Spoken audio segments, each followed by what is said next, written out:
Hello, early birds. Hey, this is Hardy from Earthcapades, and we're going to get going here in 8 minutes.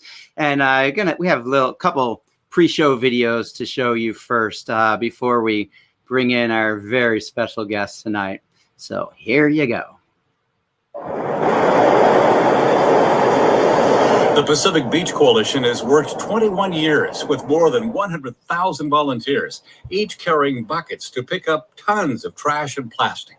We find when people get their hands dirty, magic happens. Cigarette butts are high on the list. Cigarette filters are toxic to sea life. Each bucket can hold 3,000 butts, and in 2 decades, the volunteers have recovered more than 700,000 butts from these beaches. We don't want to sit here and look at all the garbage. And the whales feed by opening their mouths, and then the stuff goes in, and then they close their baleen, and then it can't come out. So they get all of that in their stomachs, and it can kill them. So we're really, really grateful to all the volunteers. Metro Awards also acknowledges the throngs of Pacific Beach Coalition volunteers walking down this hill, who spent the morning on their knees wearing thick gloves to pull out a razor-sharp thistle. And the big hill is really got a lot of amazing habitat, but the thistles, when they move in, kill everything. We've got about 5 planted switches up there. One of them has been about 3 years old, and it's really restoring. They're starting to spread. I pledge to conserve the natural resources of the earth and ocean.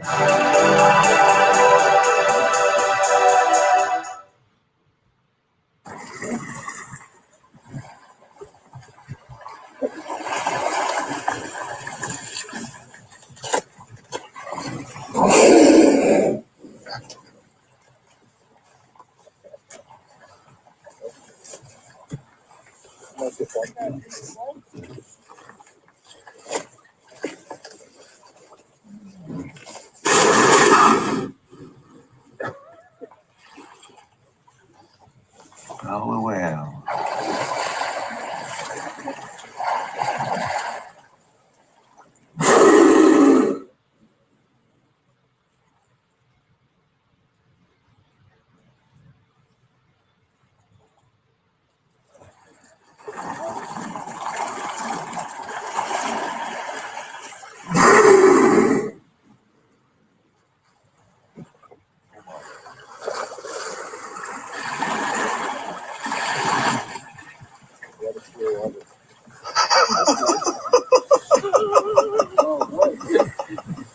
That's a big one.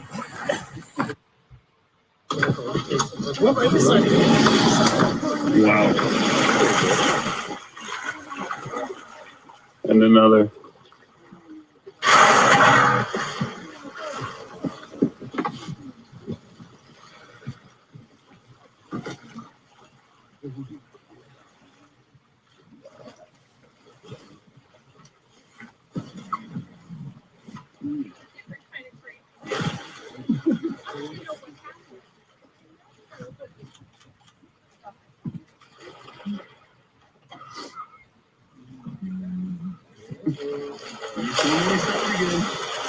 Wow, belly up, look at that. Hello. Behind you, Ted.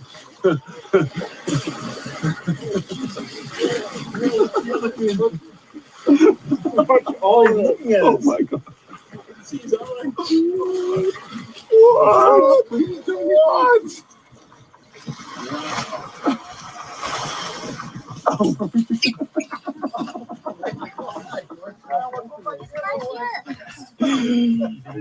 Oh my God. Oh,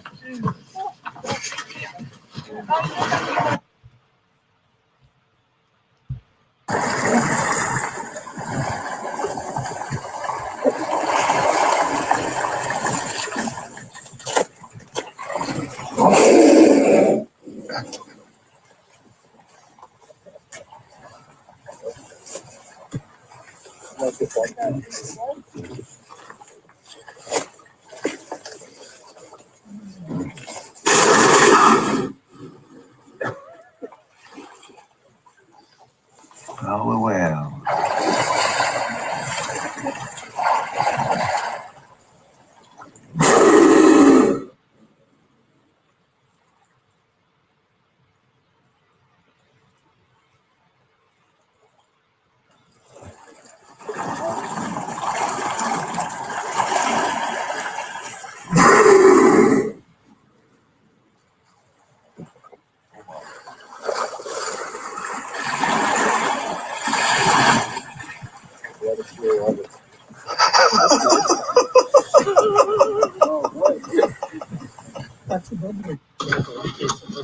Wow.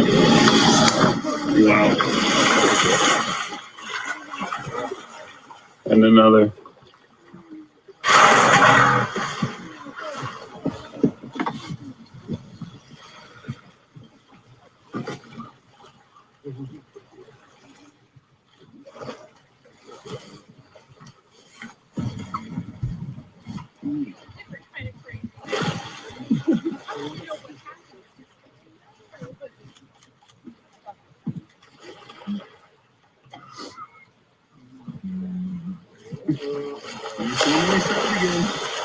Wow, belly up, look at that.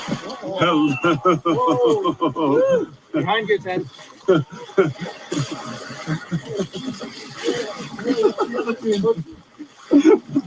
Oh my God. What? What?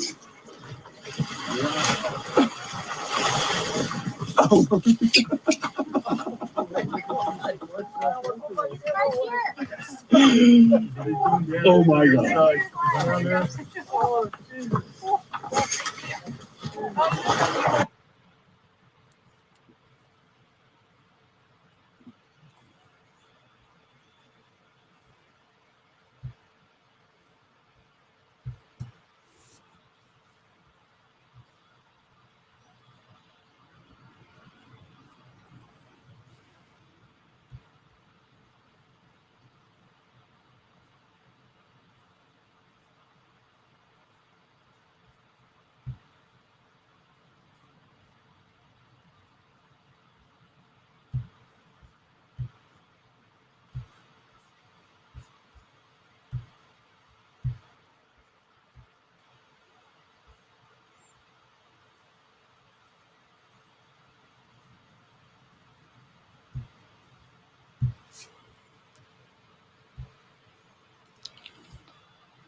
Well, hello, everybody, and thank you so much for joining us today. Woohoo! We are live. My name is Hardy, and I'm from Earthcapades Environmental Theater, and that's what we do, environmental theater. We go to festivals and family theaters and schools all over the country, and now we're doing it virtually. And thanks to our water districts here on the coast side and around the Bay Area, we're able to go to schools and do our virtual assembly programs totally for free. So check us out at earthcapades.com. But tonight, what we're so excited about is collaborating with the Pacific Beach Coalition to bring you this awesome talk on whales. And I'm going to bring on my dear friend and Earth hero, Lynn, to introduce Ted, because it's going to be a super fun night. Thank you so much for being here, everybody. And now to bring up Lynn. Hi, everyone. Welcome to our whale talk. Really big thanks to Hardy for making this possible and running all the details behind the scenes. Also, a big thank you to Sherry Bookstaff, who met Ted and invited Ted to talk to us and to do it through the Pacific Beach Coalition. So thank you both. I really appreciate it. And I wanted to just start us off the way we start all our meetings for the Pacific Beach Coalition with our mission statement. I think it's really important that we recognize it. We really dedicate our time and all our efforts to achieve this mission. So the Pacific Beach Coalition is dedicated to preserving the ocean, coastal habitat, and wildlife, and ending litter through advocacy, education, community building, and citizen action. So thank you for being here. I saw some people from the East Coast. I saw some people from Tucson. I see people from Pacifica and Montera. And I know it looks like we're coming from all over, and I really value that we can all come together at this time, which might not have been possible had we never had this catastrophe of COVID. So please, thank you for coming. Please feel free after the fact to share this link. You can send it out to the link will work after the fact, and you can share this program with everybody. And Lynn, can I just add a couple things right there about this Crowdcast? Crowdcast is such a great platform, and we're going to say, if you have questions to ask of Ted or of Lynn, you can put it in the Ask a Question tab right below there. You can see it says Ask a Question. You can ask your questions there, and they will do their best to get to their questions. The chat's up there, but if you could make sure to ask your questions in the Ask a Question tab. And as Lynn said, the replay will be there for you after the program ends, as well as other events that we've done. For example, the one on albatross. Hi, Karen. I know that you're out there somewhere. You can watch that too now that you have the link on our Crowdcast channel. So enjoy. Back to you, Lynn. Yeah, and just thank you for being patient. If we have any technical glitches, we appreciate your kindness. And I also want to thank and just let you know that in the Ask a Question, Sherry will be monitoring that, and Paul is monitoring the chat. So we'll try to get your questions up on the screen for me to see. So I'll be looking periodically to find the questions that you might ask, and I think we're gonna just have a really great time. So at this point, I'd love to introduce you to our speaker. He's an adventurer, a scientist. He currently lives in Santa Cruz. He's a PhD student studying humpback whales at Southern Cross University in New South Wales, Australia. He currently organizes and guides expeditions to South Georgia and the Antarctic Peninsula, beluga whale watching in the Canadian Arctic wilderness area. He does snorkeling trips with humpback whales in the Dominican Republic, and you can even find him here in Monterey Bay leading whale and wildlife expeditions. So another good thing about COVID is that we got a chance for Ted to be in the area and available to help us, as opposed to being all over those different foreign places. So Ted is the founder of happywhale.com. It's a project that aims to photo identify the world's whales through citizen science in order to better understand these mysterious creatures, both for fun and scientific purposes. Ted is not from Wisconsin, like me, even though his name is Cheeseman. I checked that out first thing. But I'd like you to join me in welcoming Ted, even if he's not from Wisconsin. Ted, take it away. Awesome. Well, thank you. I love that introduction. That's super funny. Yeah, no, Cheeseman has nothing to do with making cheese or from Wisconsin. Some joker added a couple E's to Chessman in the last couple 100 years here. But I'm not here to talk about me, really. It's about the whales. And now I'm suddenly nervous because I know some of my research collaborators are just signing on here. And so I'm like, now I have to throw away all the things that I was going to make up along the way and actually tell you hopefully some real science. But so let's see, can you see the screen? This is the strangest thing. I can't see anyone, and I hope this is working, but assume that it is. So basically what I really want to tell you about, I think, is an intertwined story of one part is about the whales, but then there's also the important human element here, which for me has been just an absolutely amazing process, is pulling together a research collaboration platform that inherently includes citizen science and an interaction with whale watchers and sharing the information that we gather. So I love it because every time I give, I have sort of a core talk here, and then I adapt it. In this case, especially for Pacifica, as that's a particularly rich stretch of our coastline. But every time I use this one slide in particular, I have to increase this number, what 7,000 whale watchers are doing for research. So what we've built, I will get to, but kind of first, I want to give you a little bit of a backstory, which is I'm truly fortunate. I grew up in a family of wildlife biologists. My mother's a naturalist, and my father was a zoology professor. And in their off time, they led wildlife safaris from when I was quite young. So I grew up kind of gallivanting around the world. And there's my daughter 22 years ago when she was just a few months, or 23 years ago now.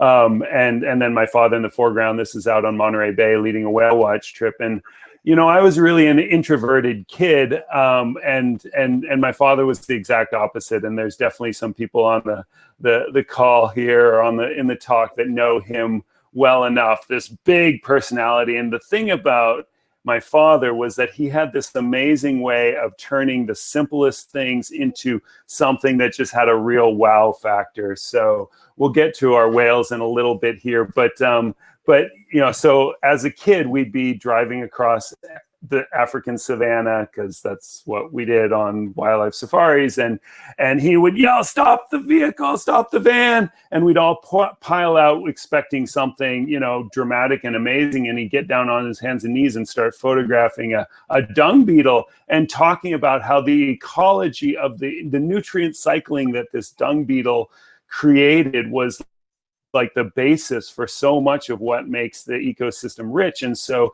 people would get home, I think, you know, a month later and look at their photographs and wonder why they shot 3 rolls of film on a bug pushing a piece of poo.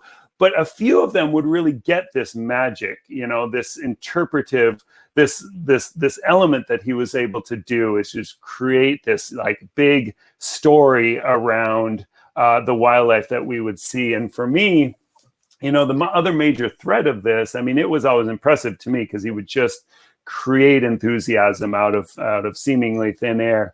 But there's also a huge element of story here. And that story is something that I think is a huge part of our relationship with the oceans. You know, the vast majority of human history and prehistory is that of the oceans being a fearsome place full of creatures, you know, the unknown, presumed hostile.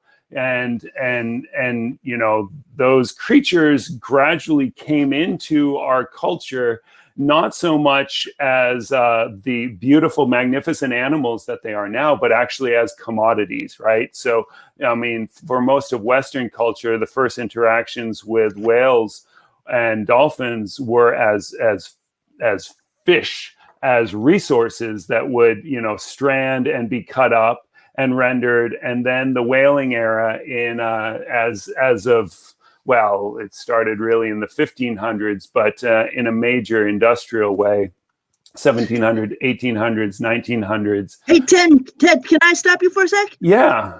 Your screen is not being shared right now. We're seeing you. Oh. And by the way, you look much better. You were really shady there for a little bit. That's the strangest thing. Okay. So we're not seeing your screen quite yet. I'm giving a talk and I'm thinking I'm screen sharing. Why am I not screen sharing? Huh. Thank you for stopping me.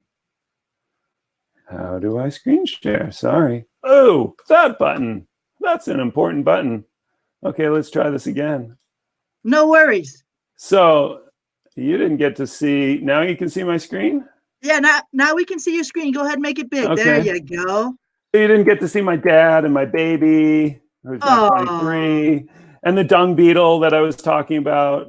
Oh my God. Dung beetle. And then whales. Okay. So I wasn't very far along. Okay, so whaling we will go. And I think this is actually an important thing to think about because it's very easy to think of ourselves as, you know, and I think it's a great identity. We are people who love the ocean. We are people that seek to care for the ocean.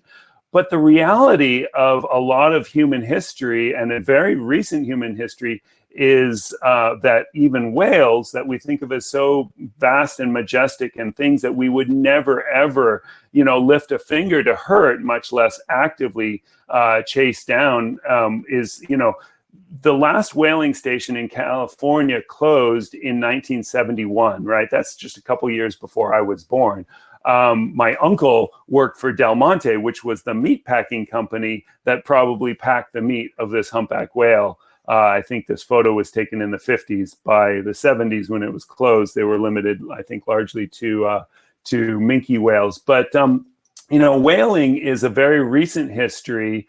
in terms of certainly, especially US involvement, but globally, it is this thing that's so just barely behind us that we're still seeing really dramatic repercussions of it. And the last gasps of massive industrial whaling really were a dramatic turn for the whales, which was when the nations of the world, particularly Western nations, signed the international moratorium on whaling. Russia conveniently signed it and said, hey, and while we're at it, we're just going to go take the whales, even though we signed that. Now, I don't want to point the finger at Russia, because the US was very, very involved in the evolution of whaling, the development of technology and such. But this kind of illustrates, I mean, these are catcher vessels. This is a factory processing ship. Over the course, I'm not going to belabor the whaling history, but over the course of the last century, over the course of basically the last 110 years, whaling went from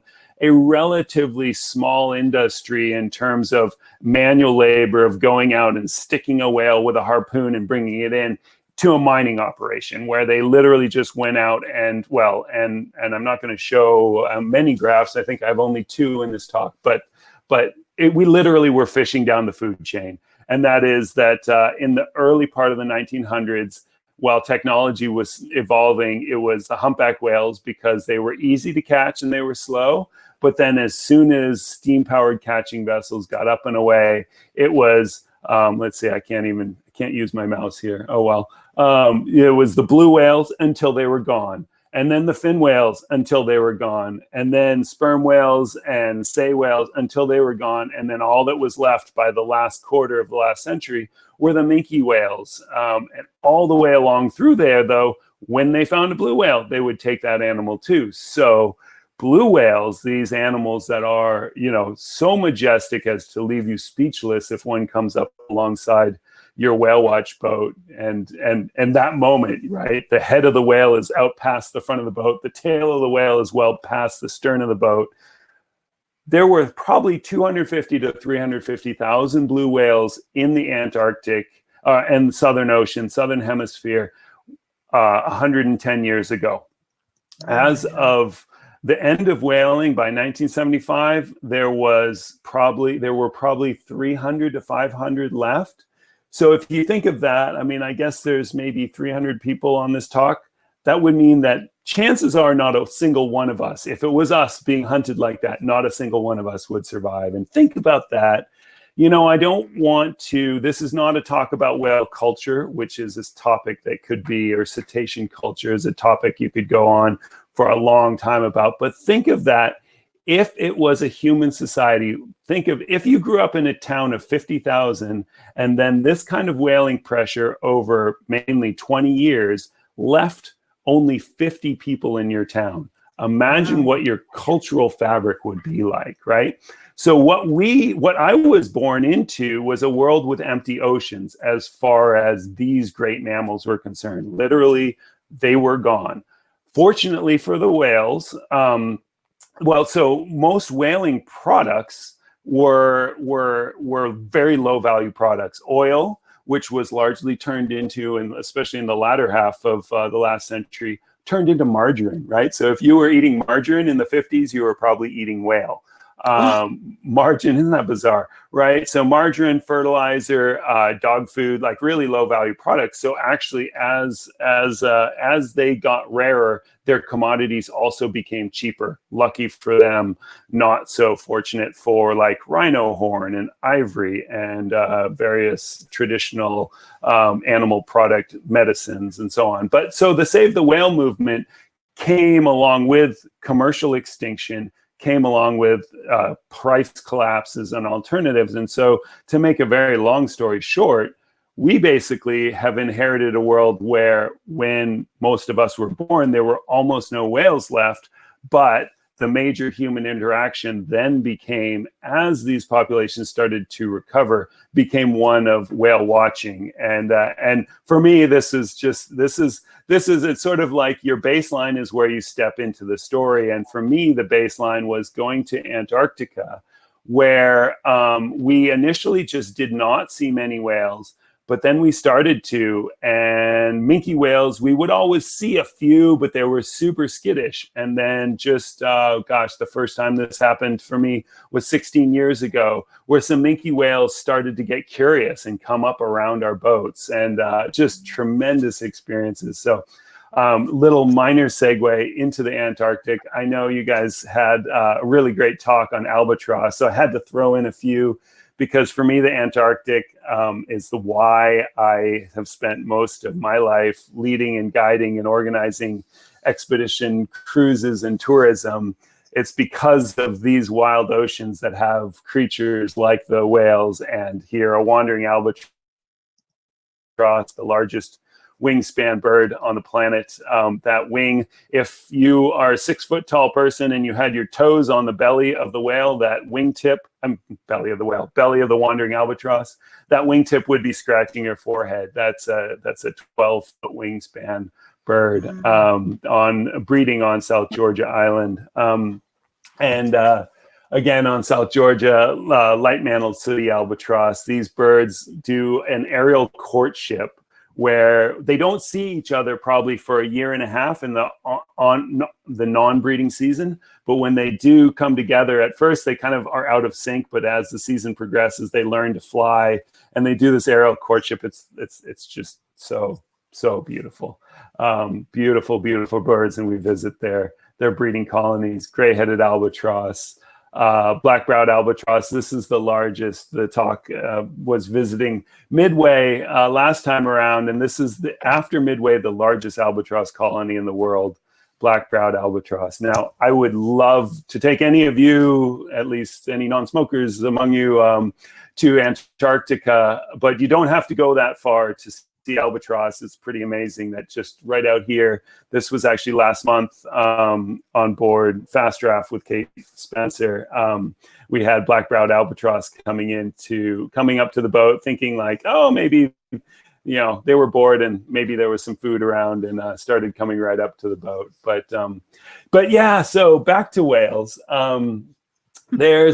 There's so much story in individual whales. And to me, this is really what got me turned on to this. And this particular actual photograph had a lot of meaning to me, which was I photographed this humpback in 2004. Back then, having a digital camera, it was the first year I took a digital camera to Antarctica. And I'm looking at, we called it chimping, right? When you looked at your photograph, and it was such an amazing thing to be able to see your photograph right then and there. And as a guide, I'm turning around and saying to people, hey, look, this whale survived a killer whale attack. And so I kind of burned the photo into my brain. And 3 days later, we walked into, we went to the U.S. Antarctic station there, Palmer Station. And on the wall of the men's bathroom is this photograph of the same whale, right? So for me, this was kind of an amazing two-part story. One, yay, there's my whale, but also there's a story behind this photo, and this two sighting the same individual, and yet that story is not getting science, where this ability to recite an individual. I grew up with my dad bird banding in the backyard, and we lived in the Santa Cruz Mountains. That mark recapture is a very powerful tool for science, right? And yet science didn't have access to this little bit of data. And at the same time, I wanted to know the story. I wanted to know, hey, what year was this? And I actually know where that was. This is in the middle of the Gerlache Straits. I mean, I know this coastline quite intimately. But where does this whale go in the non-breeding season? And not just that, but these tails themselves have so much beauty and actually quite a lot of story in them. These are 4 different whales that were attacked by killer whales. Usually this would happen when they're very young.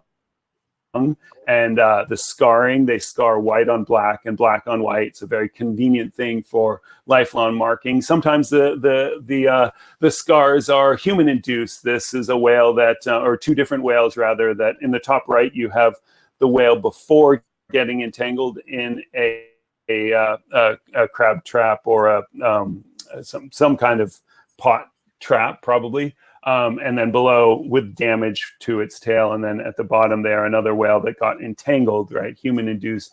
But all these tails are distinctive.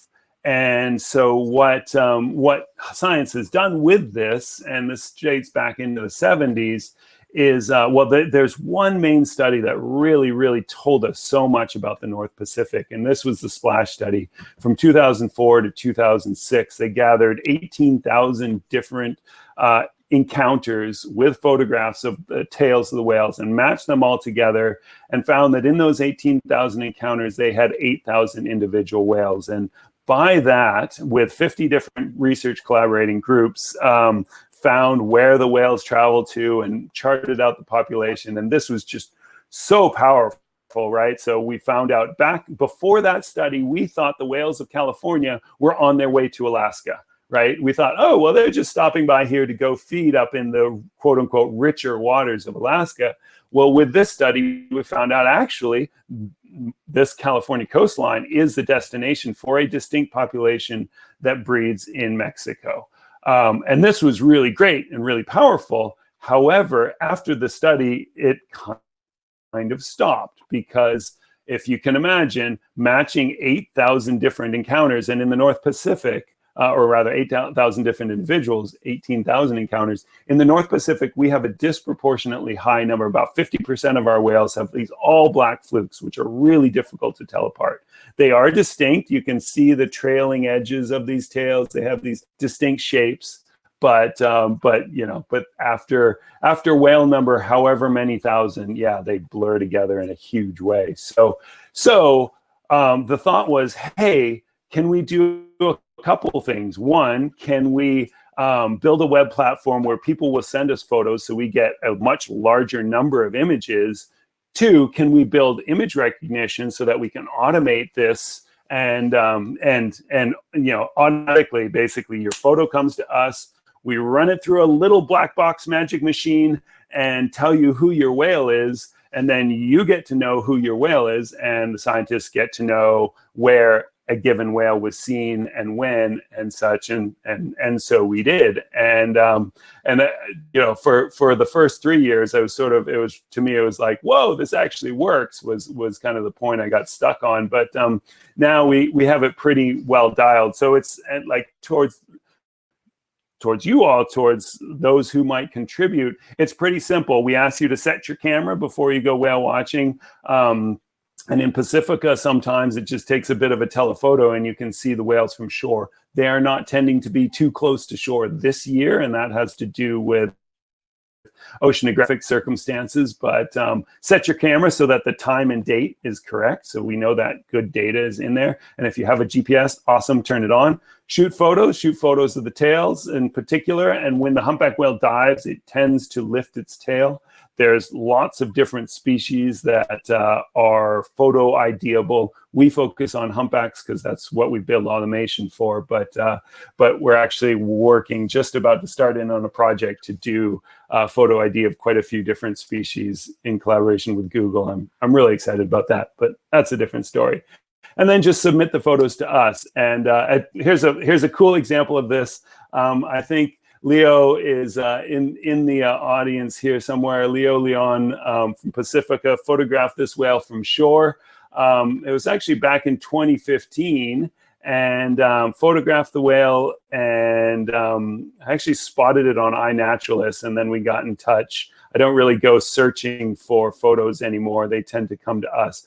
But we found a match to the whale, and this is a whale that's been known, I think, since, I forgot to look that up just before this. Is a whale that was named Arcturus by folks from the Marine Mammal Center from San Francisco. The whale has been seen right around the Golden Gate Bridge, and has been seen now 17 times in our own record. 2 of those times from breeding grounds down in Vallarta that you can see down there in the bottom right. And that combined, that event times 100,000 has built us this global picture. And that's sort of the most fun of it to me, is that each person's individual photographs, well, some of them are quite significant in terms of, hundreds or thousands of images, but even sometimes one person contributing one photograph, and it's this neat piece of data that tells us something new. If you can see in the bottom, in the middle there, there's this one whale out in the middle to the west of the Antarctic Peninsula that came off of a ship that traveled from the Antarctic Peninsula over to the Ross Sea and then ended up in New Zealand. Well, that one photo is the only sighting that we know of a whale from South America that traveled out into these open ocean waters, right? So it's like a single event that really, really conveys a lot of meaning. And you can see a concentration here in the North Pacific. That's largely because that's what I'm doing my PhD on. So I put a lot of effort into getting research collaborators together. And as a result, we pretty much know, we basically know every humpback whale along the California coast. And then that's a little bit of an exaggeration, but it's like 80 to 90% of individuals, which the magic behind that is automated image recognition. Like somebody sends us a photo, and instead of searching through the 40,000 humpback whales in our catalog, we throw it in our magic little black box, and boom, a couple minutes later, we get a result. This is a very distinct individual, but I will tell you that in most cases, it's much less distinct than that. So looking kind of specifically at Pacifica, once you get a ways offshore, certainly actually there's good whale watching at times to be done right from shore. But this is a little quick screen capture of, and actually all of you could see this if you want. You go to Happy Whale and you click the browse tab, and you have to fiddle around with the search parameters and such. But you can see all this data and go into any one whale and look into their stories. We have seen 409 individuals directly off the shores of Pacifica. And you move a little bit north and we end up with more effort. There's not a lot of boats far offshore from Pacifica, but outside of the Golden Gate, you get a couple different whale watch companies and a few different folks that are out there, and a few more scientific surveys going on. And this is a really interesting, I think, situation, because you have very directly, one of the major shipping channels of the world right there, right? So taking a step out, where are these whales going? To me, this is where the fun of it really comes, where we get to give context to, one moment seeing a whale is a fantastic experience, but that whale, as far as we can tell, most of these whales probably have a similar life expectancy to ourselves. The extreme is bowhead whales that live possibly over 200 years, which is pretty amazing on so many levels. But humpbacks, some of the oldest images that we have, those are whales that are still alive, right? Whales that are 40 years old and so on. And every year they're migrating from their breeding grounds, where they spend our winter, to their feeding grounds. California coast, this little 3,027, those are all the sightings of those Pacifica whales. But where else have those whales gone? Well, there's a couple individuals that have gone out to Hawaii, one animal that went way out to the Aleutian Islands, and then came back, which I think is kind of interesting. This is that one arrow down from Southeast Alaska, which are to the north, other feeding grounds. Basically what those, two events of animals going to other feeding grounds tell us is that they are not actively going there. Those are exceptions, right? So these whales, and they're not going out to Hawaii. Our whales, yes, actually have just one arrow across there. So literally only one of our Pacifica 409 whales has ever been seen in Hawaii. However, for us, the numbers aren't reflective of the numbers of individuals, the numbers of encounters, but so I'm going based off my knowledge of this. Probably about half of the whales that we've seen in Pacifica, we've also seen in Mexico, and to a lesser extent, Central America. And this is where it turns into, I'm going to zoom in a little bit more on that, these Pacifica whales, many of them will go down to the northern coast of Mexico, which is like Vallarta area, which is the prime breeding ground for our California whales. And a few of them will keep going further south. And what's interesting when you start talking about protection and conservation of these whales, well, humpback whales were deemed endangered. They certainly were. They were hunted down to very low numbers worldwide. And then with protections, with the ending of whaling, with the Marine Mammal Protection Act, they began to recover. It's a great lesson for conservation. If you want something to thrive, stop killing it, right? That's a good place to start. But with that, they recovered, and the Splash study in particular showed that Hawaii and Alaska humpback whales were pretty much recovered, whereas we deem the Mexican humpback population as threatened, partially recovered, and the Central American population is still endangered. So we're all slicing this group of whales up, and we have a mixture of Mexican whales and Central American whales and a bunch of overlap. So it gets pretty complicated, but really that's what this data is getting together to do, is to tell us, okay, what are we seeing? Are these whales that are, back to their pre-whaling population, or are there still issues? Well, one of the issues there's a few issues that I think are very important for us to recognize here locally. And these are the immediate impacts on whales. I showed you that picture of all the whales right out in the shipping channel outside of San Francisco. I'm going to kind of jump ahead here. Ship strikes and entanglements are, I love that ethos and that mission statement of the Pacifica Beach Coalition. And it is awesome to go clean up the beaches and pick up trash and pick up after yourself. I think that is a very core first step. What I am really concerned about with regards to many of the impacts on our ocean is that which is out of sight, out of mind, right? When a ship is doing 20 knots straight outside the Golden Gate through some of the best feeding habitat in the world for humpback whales, if that's a, 50,000 ton cargo vessel and it hits a whale, nobody knows. Only the whale knows. And these, here's a whale's tail that got hit by a propeller. It's called, in Spanish, comb is the name of the whale. Here's another whale that has recovered, was probably a mid-sized vessel, smallish vessel, like a 20 ton vessel or something like that. But when a whale is hit by a major vessel, a large cargo vessel, it does not work out. We think of whales as being huge, but this whale is probably 20 or 30 or 35 tons.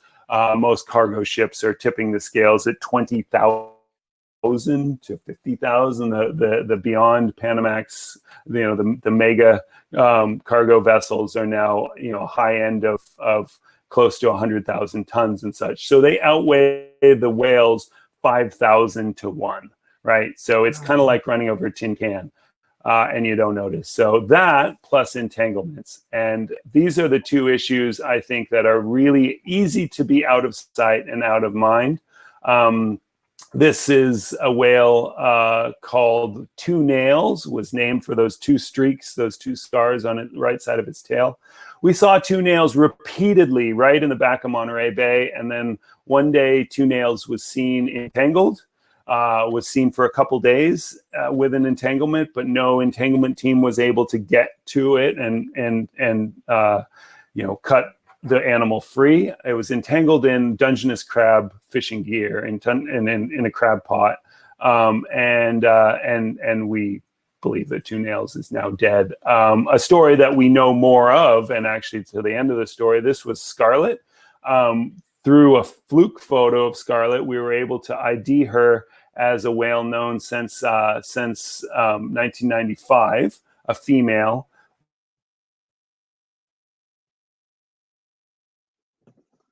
Newport Beach and a bit north of there, entangled in a crab trap. She breached, and she finally got out. But that story repeated too many times, and we see entanglements, we see scars of whales. Here's Scarlet again. You can't very well see, but she's got the crab trap line going through her mouth and across her pectoral fin, and her fin has been cut. This photo was taken of her, and by this photo we were able to ID her. And over the course of a couple months, her body condition just went down and down and down until she was covered, and this is how she got the name Scarlet. She was covered with lice, whale lice, but then she got free of the trap, and she was breaching a ton, and the lice came off of her, and we thought, oh my gosh, she's going to survive. This is in November 2016. The super sad story is that she then showed up again the next year, but she was, so then by the end of the season, end of what should have been a bountiful feeding season, she had been entangled the whole time. So she basically was starving when she should have been feeding. And then she showed up again after a few months, probably in Mexico. And then she actually died right outside of Los Angeles Harbor. So sometimes it's a happier ending. And this was a really cool one. Okie Dokie was a whale that was named after a fishing vessel that spotted her with crab traps on her. She was cut free. And then 6 months later, she was seen again. I say she, but we don't actually know in this case. Again, another whale, Swoosh, actually, we just had Swoosh out in Monterey Bay a couple days ago, has crab trap entanglements on her.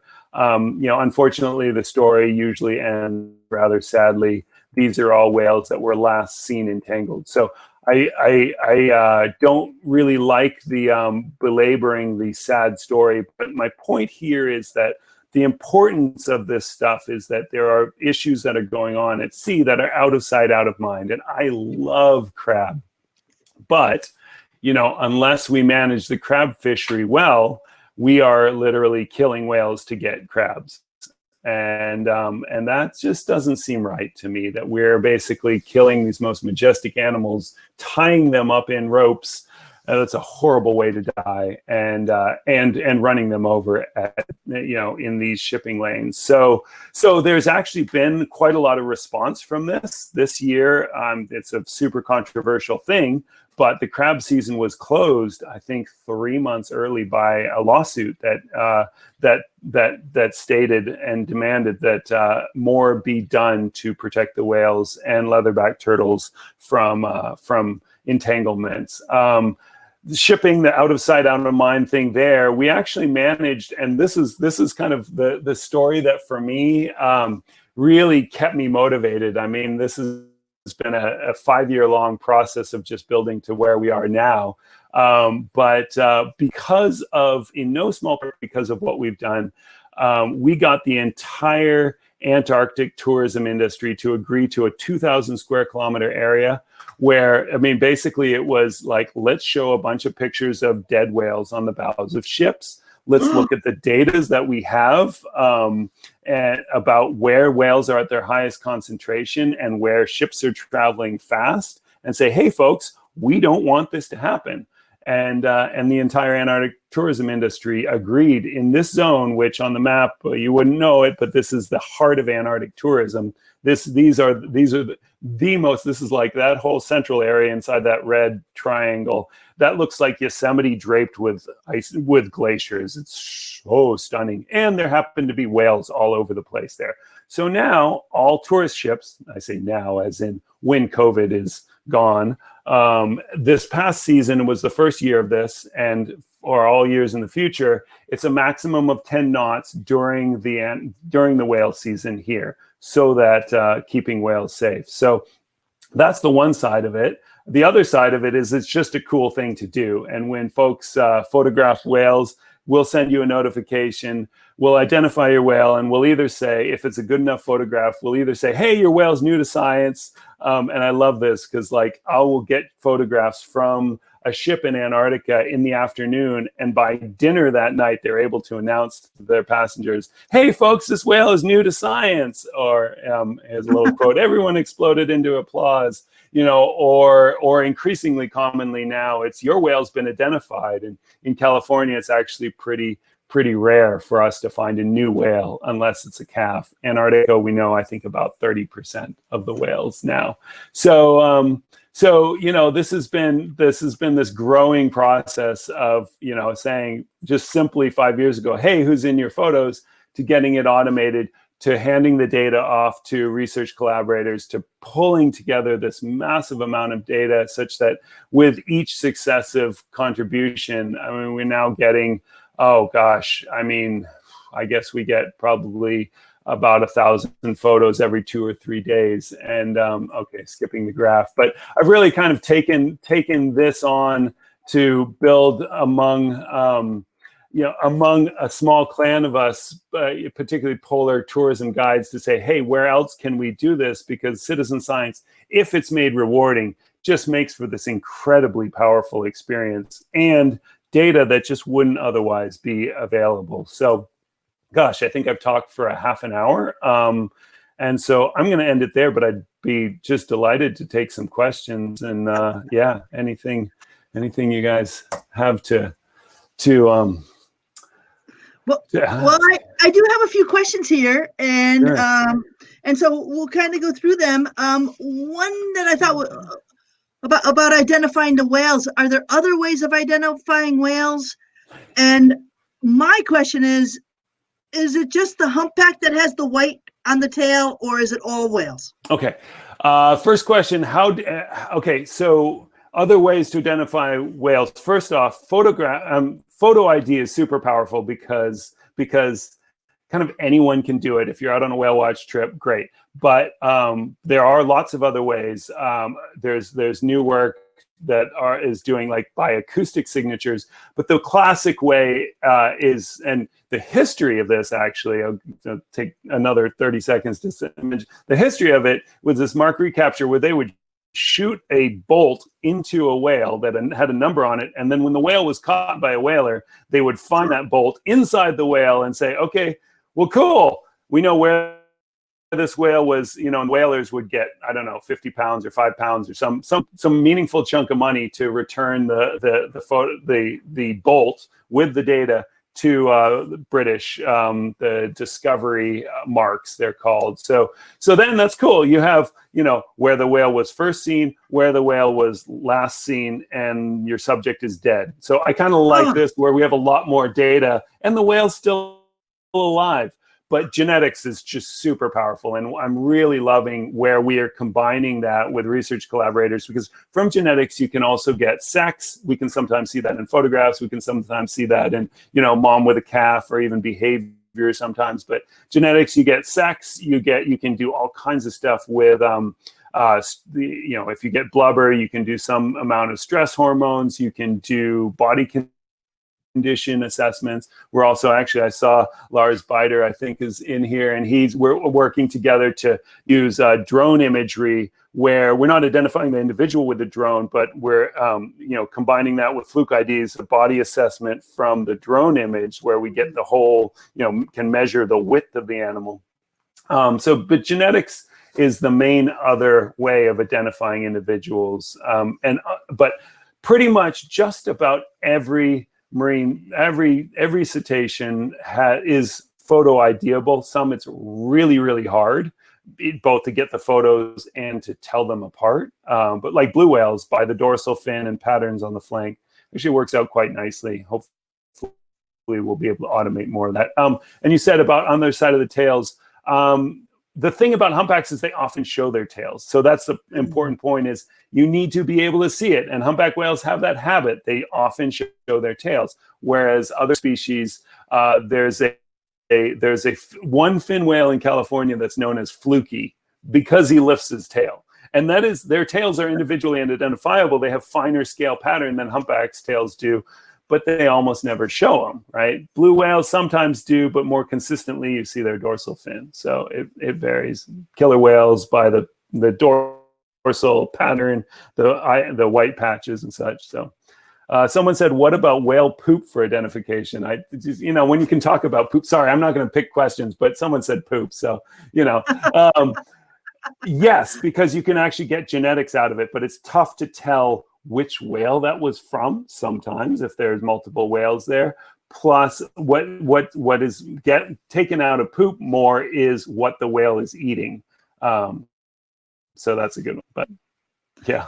Oh, this is an interesting question, and I know that your house was safe down in Santa Cruz, but yeah. I think you told me you were evacuated. Someone wants to know, did the smoke from the wildfires affect whale behavior? Oh, Like, interesting. for instance, did they head out to sea further? I think I would really love to have some of my, captain colleagues who are out there just day after day after day to chime in there. I mean, this has been such a weird year, right? Because of COVID, we're not out on the water as much. We, in the larger sense, whale, both research and whale watching community. But I think, that one day, that sort of apocalypse day where it was super dark, folks were saying that day that it was just not happening on the water. But whether that was the whale behavior or not, I mean, by and large, I do not think that the smoke would really push the whales offshore. Certainly it affected wind patterns, and the whales follow wind patterns because wind patterns will drive uplifts, or upwellings rather. And we'll see a wind event that changes the distribution of whales, and the wind just kind of stopped for some days. So probably there was more warmer water at the surface and less accessibility of food, but I don't think that was a really persistent pattern. I mean, I think it was short-lived. Are you noticing the timing of whales' return to California in recent years different due to climate change? I think right now the larger signal is the change in the whale population after whaling, right? So basically that splash study came up with an estimate of approaching 2,000 humpbacks in the California.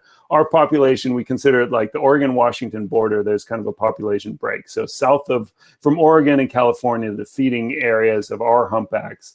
That study, we're kind of saying, there's 1,800, 2,000 humpback whales, and they've kind of leveled off. But this data, and in collaboration with a couple different efforts, has shown that there's actually probably more like 3,000 whales. And we have come to that place, 3,000 humpback whales. We've come to that place really only in the last 10 years. So probably climate change is changing stuff, but it is still not the dominant signal. This dominant signal is this recovery of the population. And so like as of 2013, there's pretty much always some humpbacks. Every single humpback probably migrates to Mexican waters or other southern waters at some point during the year. But at this point, there are pretty much always some humpbacks along our coast. Like Monterey Bay, you can see humpbacks year round. It's just a lot less in January and February when the gray whales are here. Can you talk a little bit about the whales out by the Farallones?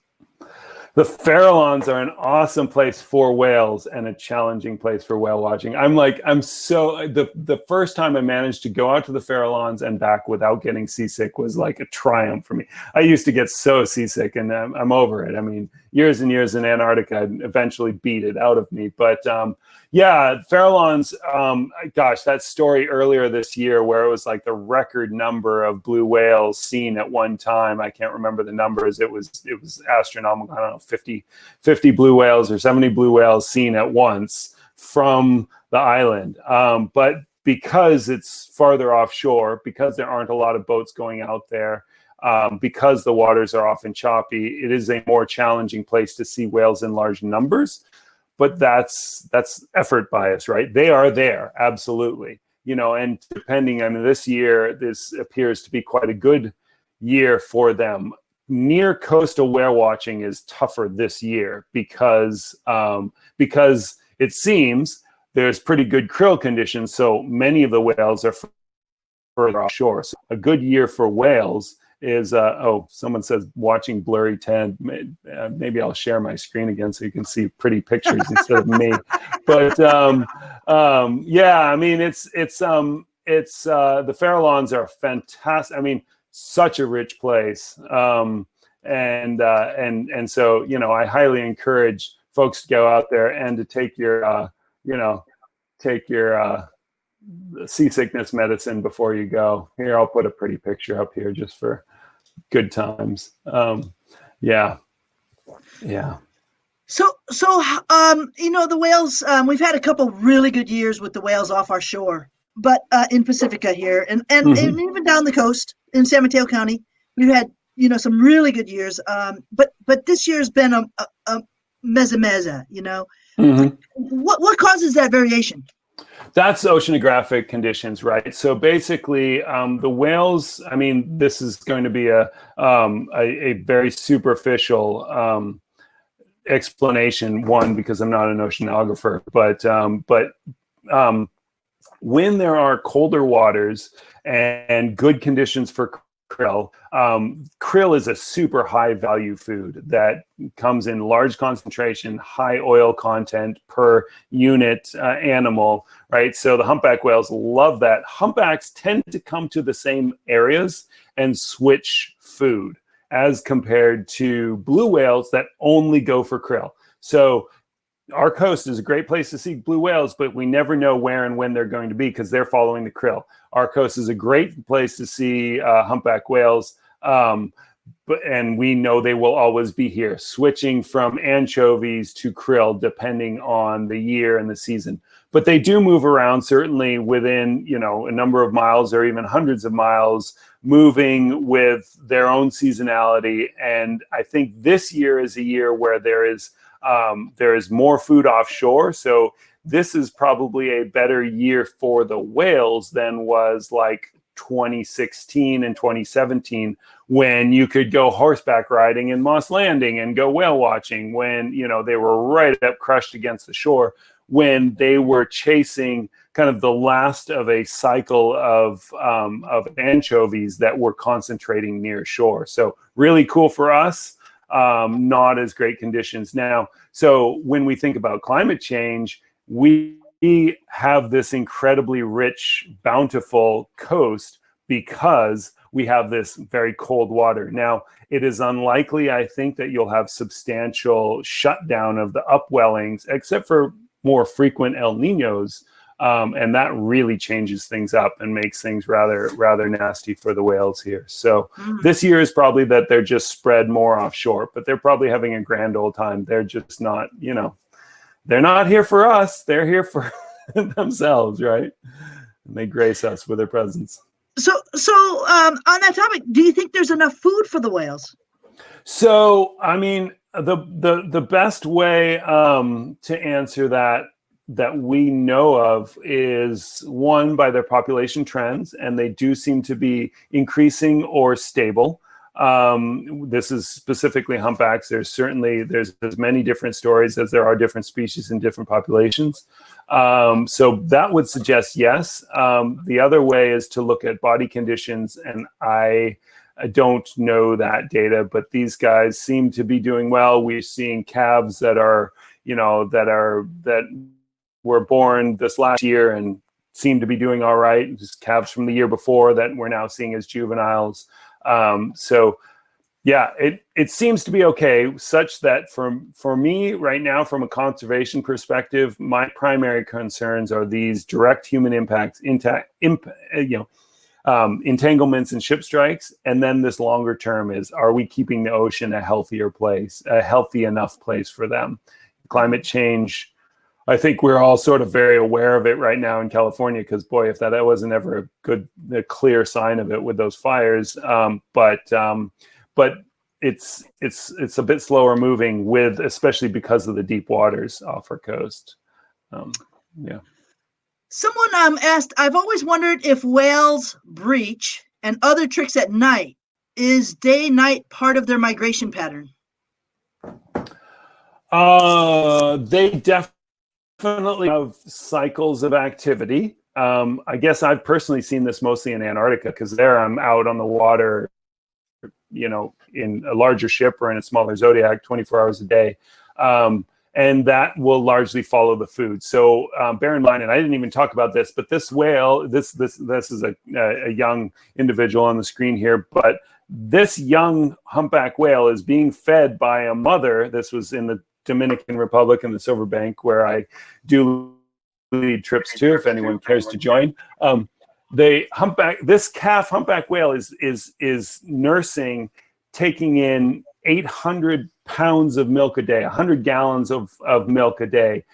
Mom has not eaten since she was up in northern latitude waters, right? So she has to just pack on fat, right? So she's turning krill or anchovies or whatever it is she's eating, she's turning that into blubber, which she then metabolizes during the 4 months of the breeding season, plus maybe a month of travel in each direction, right? So these whales, our whales are traveling 3,000 miles.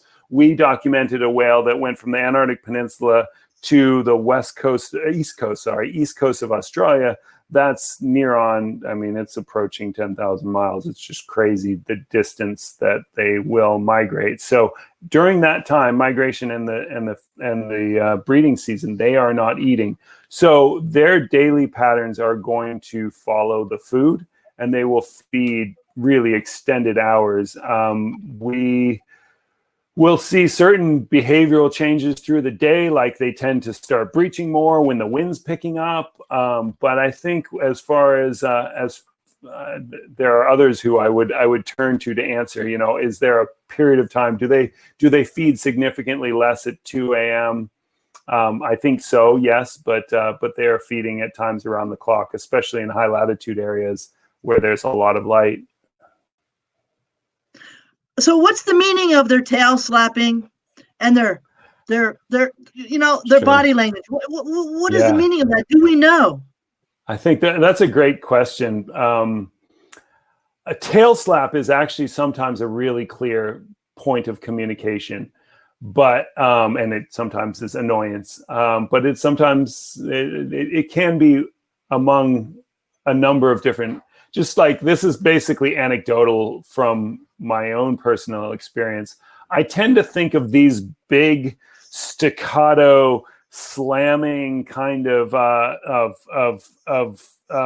body language that humpbacks do, and humpbacks are particularly fond of doing this, right? They slap those 15-foot pectoral fins, they'll slap their tail, they'll breach, and that tail slap, it's a high intensity sound at a short, you know, in a small area, right? As compared to their songs and their vocalizations, which can travel many miles to even hundreds or potentially thousands of miles if the oceans weren't as noisy as we've made them. But so we're talking about a small area and a loud and intense sound.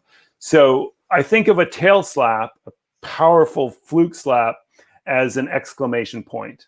Right. And so that exclamation point has meaning based on the context that it's given in. Right. If you have an exclamation point without a context, you don't have any meaning. But if you're shouting and that exclamation point at the end of your shout has, you know, emphasis on the message of your shouting. Right. So I've seen it very clearly where like there's one whale watch vessel or two whale watch vessels very calmly hanging out and the whale's very calm. And then a third vessel comes charging in. And it just changes the whole environment, and the whale picks up and slams its tail. We actually see that with many of the smaller cetaceans. A number of dolphins will breach and tail slap when they're annoyed. And so, you know, it's something to watch out for. If you're like, oh, cool, it's having fun. Well, actually, maybe that whale's telling you, hey, dude, you're pushing your limits and you're in my space. But one thing I really love with the whale watching I've done, I mean, you got to see those 2 videos of the whales like mugging our boat, is being super calm in the water and letting the whales come to us, because then we get to see their natural behavior. But the other clear piece of communication I've seen with tail slapping is, well, a couple things. One, we had a mom whose calf had just kind of started to get a little bit adventurous and get further and further away from mom. And then she lifted up and gave one big slap, and the calf came right back to her side. Like it was so clear as day, just you back here. And baby's like, oh, okay, sorry, you know. But then the other thing we've seen a lot of is a female languidly slapping her tail with this kind of like almost, I mean, anthropomorphizing maybe, but a sort of very feminine body language at the beginning of or just preceding what we call a heat run or a competitive chase, where the whales are so breeding behavior that I didn't talk about. But what you get with humpbacks is that a female will essentially lead a chase. She's typically about 10% larger than the males, so she can choose how fast she goes, and she's charging along with males vying for position next to her. And sometimes it's just two males, but oftentimes it'll be 3, 4, 5. We've even seen like 25 or 30 whales. This is again on the breeding grounds. For my own experience has been mostly in the Dominican Republic, and we do these week-long whale trips where we're out far away from land, anchored on a reef, and just spending all of our time among the whales. And you see this behavior where she's saying, "Hey boys," something like that. I mean, or maybe that's a misinterpretation, but it sure looks like it. So I think it's context, Yeah. Okay. Amazing. Listen, it is 8:00, but we have we can continue to answer more questions. So if you need to go, you're welcome to go. But I invite you to stay, and we'll just try to get through a few more questions. We'll have a hard stop at 8:30. If that's okay with everybody, I'd love to ask more things. And particularly, is it the humpback that has the sound that goes from all those things? Could you talk a little bit about that? I never can remember that. Yeah, let's see. Here, let me. I have to play some. Since you brought it up, I'm gonna have to play some whale song. It's such an amazing story, and obviously, and we've been talking for an hour, but there's so much to say about humpbacks, and their song is one of the most beautiful. Well, it's in specific. Humpback whale song is one of the most complex sounds outside of human language, or rivaling human language for complexity. So their songs now, let's see what to say about their song. This was first discovered with U.S. naval hydrophones, and they were called biologicals. And they tapped a couple biologists. Is it Scott McFay? Am I getting that name right? And Roger Payne. The two of them figured out, these are humpback whales, right? And their song is sung only by the males, to the best of our knowledge, and mainly on feeding grounds. Although this time of year, if you Google Monterey Bay Research Institute hydrophone, you can find the hydrophone. There's a live stream that comes out of Monterey Bay, and this time of year, because it's starting to approach the breeding season, they will start singing. So there's so much to say about the song. All the singers in an ocean basin will be singing the same song, but that song evolves year to year, where it depends, but in some it's generally about 20% of the song changes. So it's this cultural evolution where one year to the next they have a tune that it changes. And I'm like trying to look up a song. But here, let me play this for you because it's just too cool. So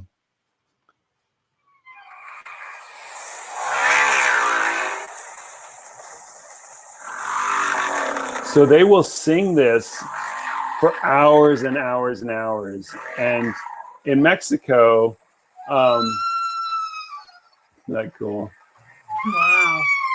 In Mexico, it's been documented that they will keep singing even while breathing. And though in Hawaii, it sounds like they stop singing briefly to breathe. But they'll just sing for hours and hours and hours. And so there's notes that are built into phrases that are built into themes that are built into songs. So that 4-level hierarchy makes their songs effectively as complex as an opera in terms of the sound. Wow. And there's different populations of humpback, right? There are different populations. There's recognized, I think it's 14 distinct populations based on their breeding grounds. And there was a crazy event that happened song-wise a few years back.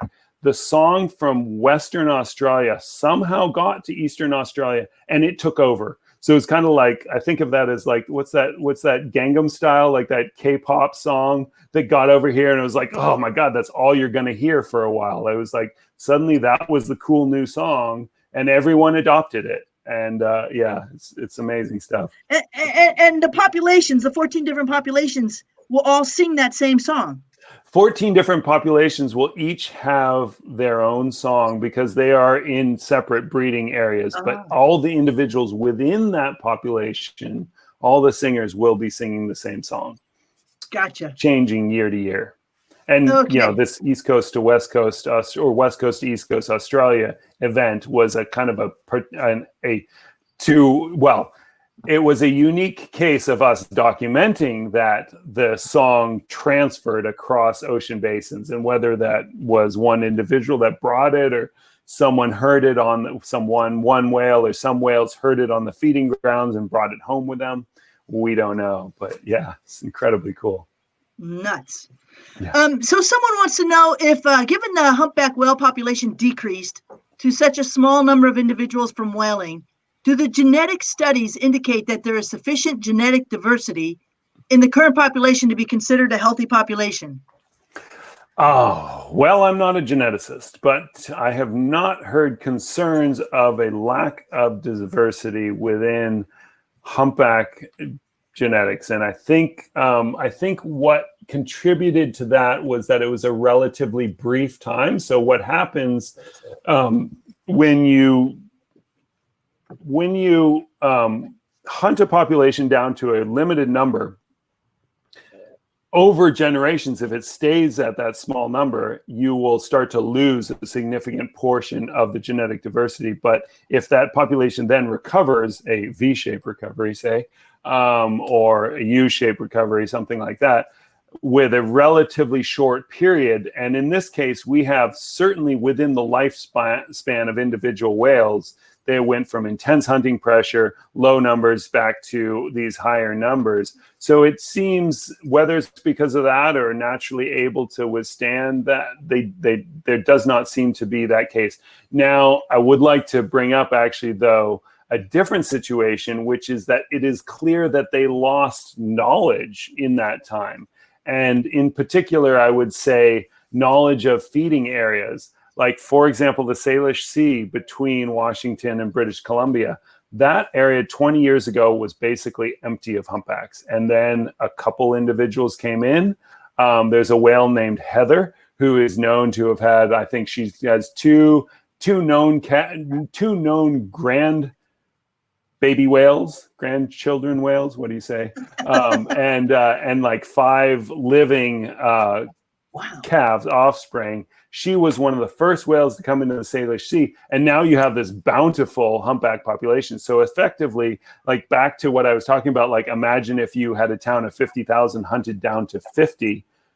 Well, think of all the places that we would forget if there was only 1 in 1,000 of us left. Or with humpbacks, it was never that extreme, but still, 1 in 10 animals or 1 in 100 animals. Think of how many places you would forget if you just removed whole.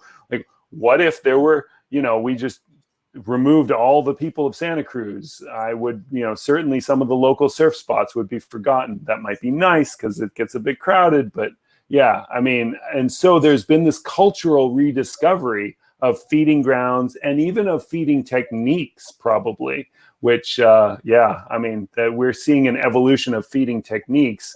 And to think that over the course of the, lifespan or the evolutionary history of these animals, that those same feeding techniques didn't exist in the 1800s, it would probably be, that's probably be foolish of us. Wow.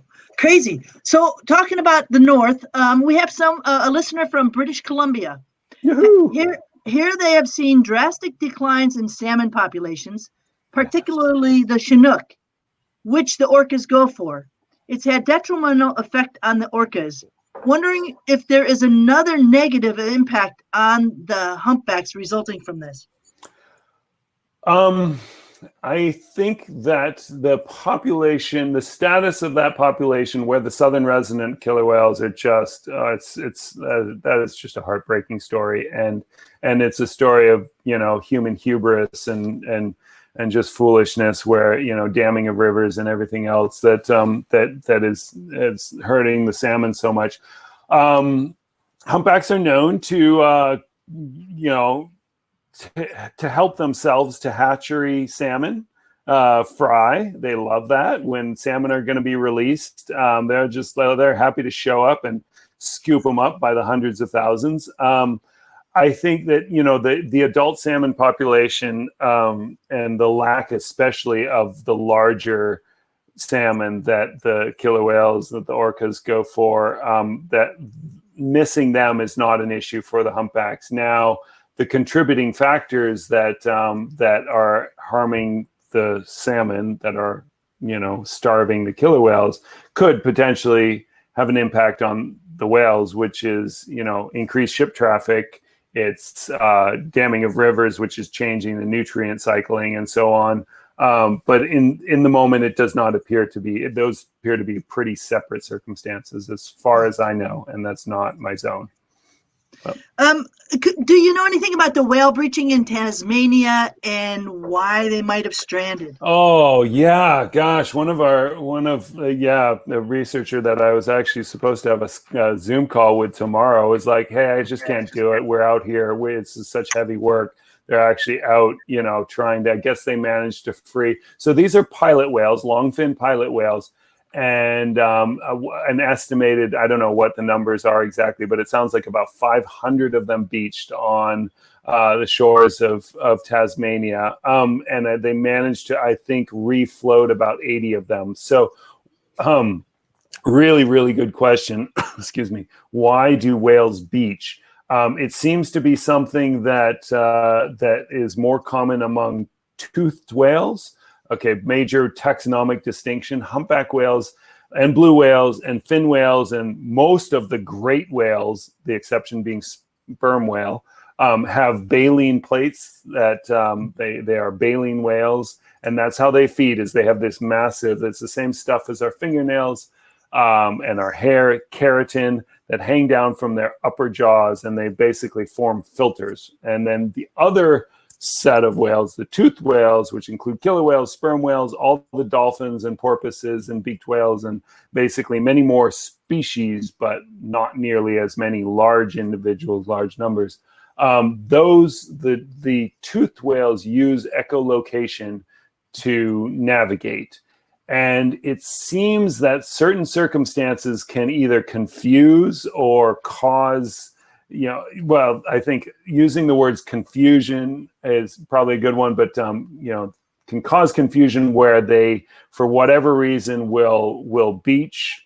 And so there's I think is it the Taranaki Gulf of New Zealand is a place where they commonly beach, and the topography there is that you have this really shallow, long beach where apparently their sonar, it seems, may not guide them properly, such that they think that there's, you know, more water ahead, and then the tide goes out and they strand. But there's a lot of other possible explanations. One that we commonly like to point to is potential human activity.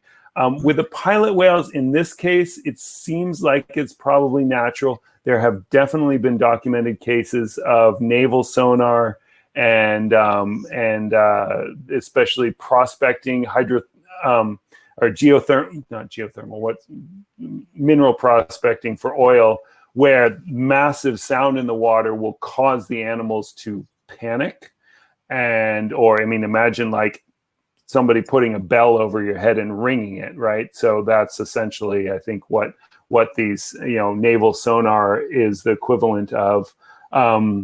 There's a really good book called War of the Whales. It's quite an easy read, and it's about some beached whales that were in the Caribbean, where they were found fresh enough that they were able to get the brains of the beached whales onto ice and then dissect them and see what actually happened, and if the naval exercise in this case was directly the cause, and the consensus is yes. But in this case, in Australia, in Tasmania, it's a just super tragic but probably natural event, where for whatever reason, they're also intensely faithful within families. So it may be that, you know, one animal was being followed and that animal was sick and thus went to shore, beached because of, I don't know why, but then the others kind of piled in after it. This is a whole lot of blind speculation, but pilot whales seem to do that. And it's odd because they are also very intelligent animals. Yeah, don't know. Sad story. A couple, kind of about global warming, and I think this might be easy. Is 10 knots slow enough for a whale to get away from a cruise boat? It's a lot better than going 15 or 20 knots. There's a couple things. So it seems to be an inflection point. This is based on work particularly in the Gulf of Maine, where you have a lot of ship traffic and a lot of well-documented whales. It seems to be that at 10 knots, you have a greater chance of the whale being able to respond in time and, react and get away from the ship. And a slower ship is going to hit the whale, if it does hit the whale, at a slower speed and thus potentially cause less danger. For me, the fact that we got, this 2,000 square kilometer area designated as a ship strike avoidance slowdown zone is awesome. And it's a step one because it's a pretty blunt tool, this big box, and right outside the box, go whatever speed you want. And inside the box, slow down, but to this one speed. Much better would be if we had some responsive way to know, more like, are there finer scale areas where we should go only 8 knots, but other areas where we could go 15 and balance the risk? Or better still would be like a infrared detection of whale blows, so that we know, okay, there's a whale 1,000 meters off the bow. And so in this zone, now that you've seen those whales are there, slow down to 5 knots. 5 knots is much better. 10 knots is a functional balance, and 15 knots, 20 knots, these are pretty deadly speeds. Yeah. So related to that, can the whales not see very well or hear very well? Why is it they don't see or hear the ships? And do dolphins and sea lions get hit as well? I think it's a good question. One part of it is we should consider that we built freeways in the middle of their dining room, right? So if a freeway was going through where you sat down to have dinner, you'd be at risk of getting hit no matter how much attention you were paying, right? So that, I think that's, the question that I bristle at is when someone says, well, you said they're smart. They must not be very smart if they're getting hit by ships. It's like, yeah, I don't know, but humans get hit by cars. If you're a bicyclist and you get hit by a car, usually the first question, we don't usually first say, well, was it a stupid person that was hit by, but they can definitely see, but vision is not that great. You stick your head underwater in Monterey Bay or California coast, and our ocean is extremely rich. And that richness means that there's a lot of stuff in the water, and that stuff means that you cannot see terribly far, right? Certainly not far enough to avoid a ship coming at you at speed. Hearing is another question, though. Okay, so another thing is that the nature of sound traveling underwater, it's not very directional with regard to a ship coming at you. Right. So it's not like, if you were sitting down and you're like listening to a car coming, how well do you know if that car is going to hit you? Right. So you can hear a car's coming. Maybe it's time to be more aware. But also, these are the largest animals that have ever existed. So they're not used to, historically speaking, we're talking about a few decades in which this has even been like a physical reality, right? Vessels going 20 knots, that's new, right? Really new. Individual bowhead whales lived 200 years. Like the heart of in the North Atlantic, bowhead whales survived because, in particular, Franz Josef Land was not discovered until the 1880s, right? So there are whales that live are in and around an island archipelago that was not discovered until certain individuals that are alive today were probably 100 years old, right? So it's like the scale of and the speed of which we've changed things. So the reality is, and especially we see this with blue whales. Actually, there's been some really good work on this by Cascadia Research Collective, the kind of one of the main research groups along these waters, and one of our major collaborators for this work, where they're putting tags, these D tags, digital suction cup tags, on the whales to look at their movements when they're in shipping channels. And blue whales in particular, the largest animals that have ever existed on the planet, they're just like, a ship, whatever, we're the biggest things around. And obviously they will respond, but especially when they are feeding, they're in their zone, they're feeding, and they don't necessarily respond to ships. Which is why actually there's been some pretty good work done with the distribution of blue whales in the Channel Islands, and shipping channels moved, and a lot of effort put into getting ships, various measures to try to get ships to slow down voluntarily, in other cases mandatory.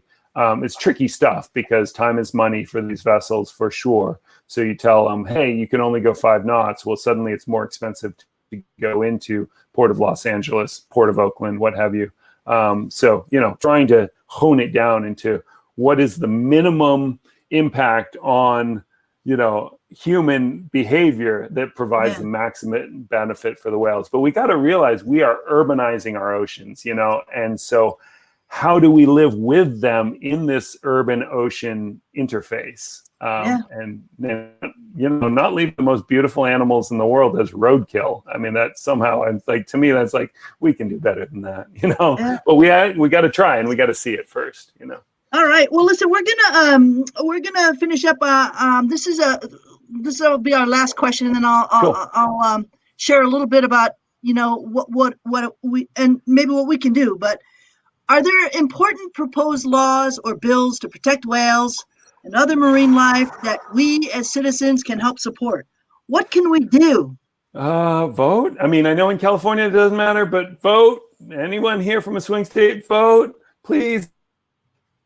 Okay. So there's 2 laws that are the big deals here, right? The Marine Mammal Protection Act and the Endangered Species Act. Both of these, I don't want to get political, but I don't think they will survive another 4 years, right? They've already been significantly undermined in the last 4 years, where the laws still stand, but the means of enforcement have been significantly undermined, right? The U.S. military is subject to the Endangered Species Act. The U.S. military is subject to the Marine Mammal Protection Act, and because of that, one, there's a lot of research that has been funded in terms of how can you continue to have a strategically ready military and not blanket the oceans with sounds that kill whales and other marine mammals.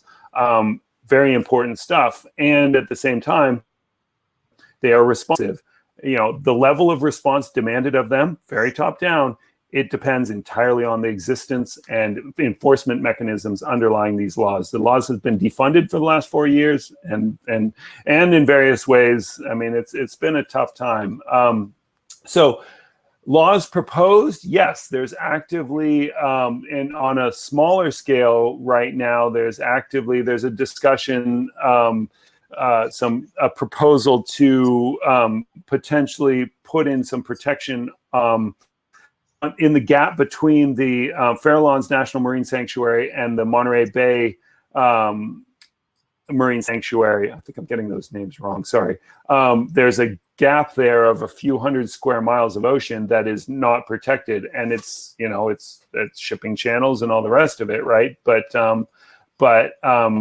so on the smaller scales, the other thing that's being actively addressed is with regards to entanglements, but this is all under the auspices of the Marine Mammal Protection Act and the Endangered Species Act. Endangered species in particular for blue whale, which are still considered endangered, leatherback turtles, which are definitely endangered and do come up to our coast here. It's the northernmost migrating and feeding turtle. But yeah, yeah, those two laws, they are wildly popular and seriously endangered. And the health, I guess I'd love to end with this statement: the health of our oceans is at our pleasure. It's because we choose to love and protect this place. So, thank you all for your commitment to it. And it's really not a thing to take for granted, for sure.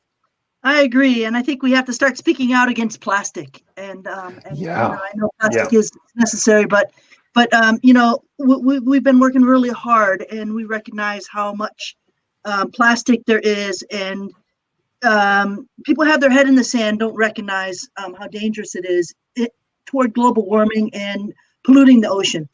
So, Ted, on that note, I really want to thank you so much for sharing all this information with us.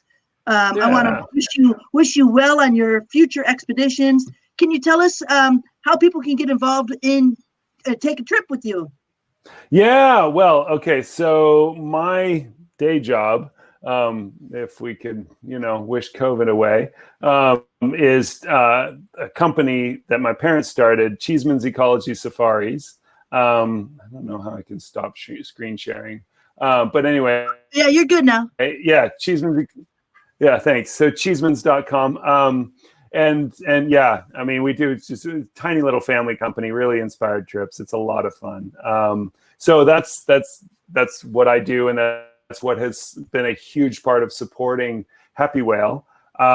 Being actively involved in Happy Whale is pretty easy. You just, go to happywhale.com and browse around a bunch. And if you have any whale photos, submit them, and there's a process and a little bit of a learning curve, but we try to make it really simple and easy. So yeah, that's kind of my two big affairs. I mean, Cheeseman's Ecology Safaris and Happy Whale. Cheers.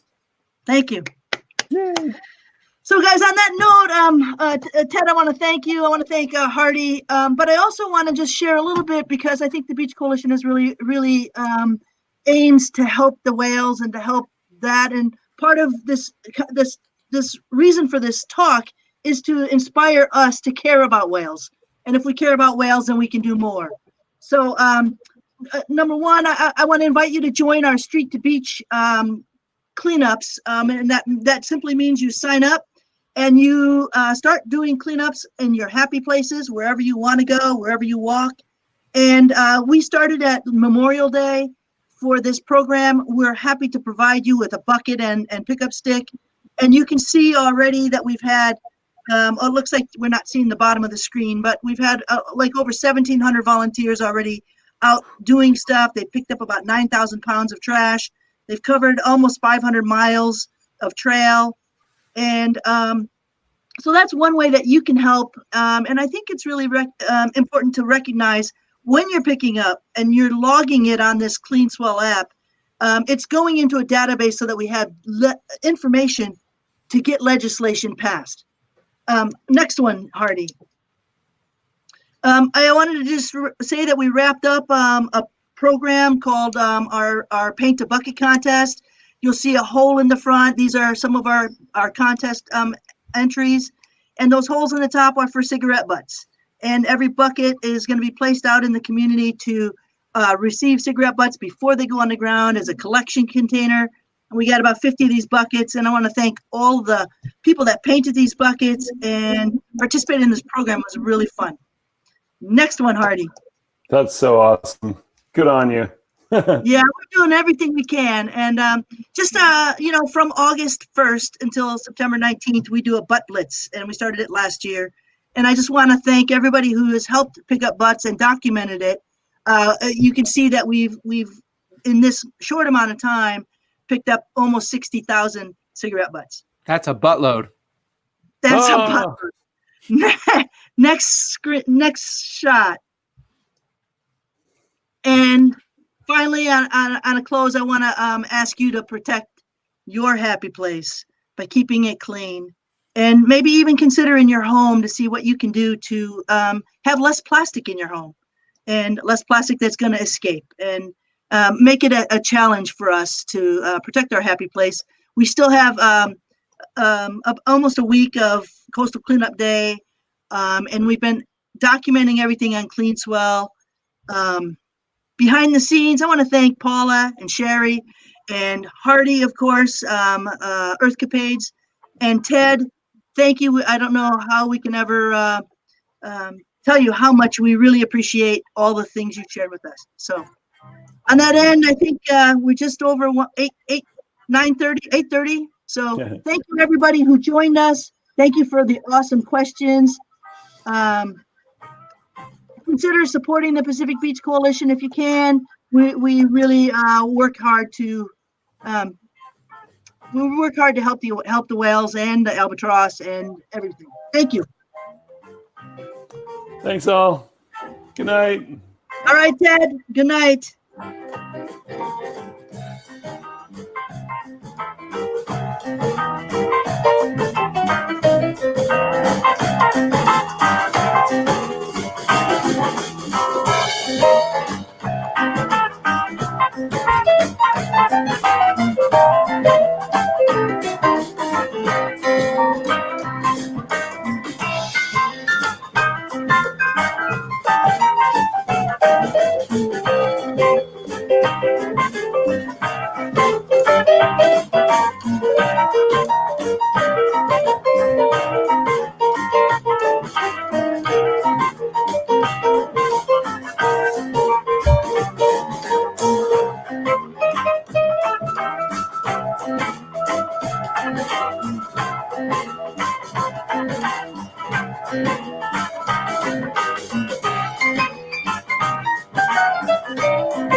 Oh, hi, Sherry.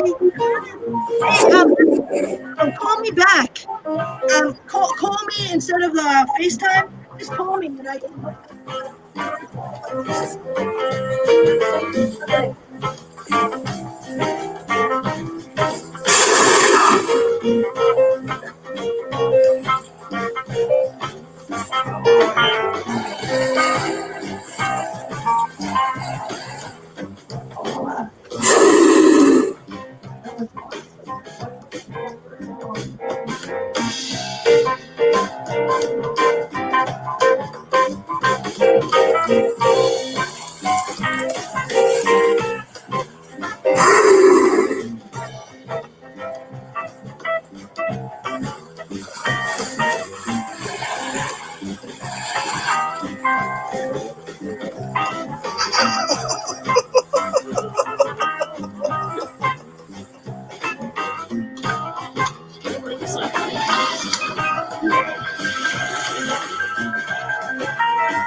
Wow, belly up. Look at that. Behind you, Ted.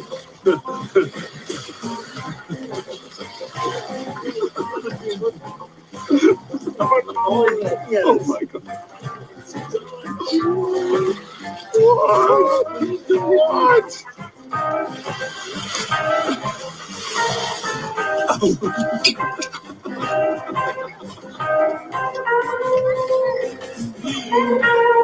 Oh my God.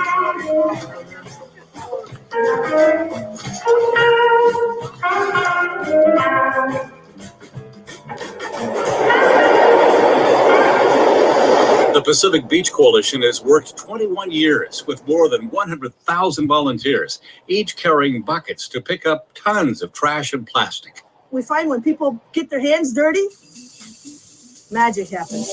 Cigarette butts are high on the list. Cigarette filters are toxic to sea life. Each bucket can hold 3,000 butts, and in 2 decades, the volunteers have recovered more than 700,000 butts from these beaches. We don't want to sit here and look at all the garbage. And the whales feed by opening their mouths, and then the stuff goes in, and then they close their baleen, and then it can't come out. So they get all of that in their stomachs, and it can kill them. So we're really, really grateful to all the volunteers. Metro Awards also acknowledges the throngs of Pacific Beach Coalition volunteers walking down this hill, who spent the morning on their knees wearing thick gloves to pull out a razor-sharp thistle. And the big hill is really got a lot of amazing habitat, but the thistles, when they move in, kill everything. We've got about 5 planted switches up there. One of them has been about 3 years old, and it's really restoring. They're starting to spread. I pledge to conserve the natural resources of the earth and ocean.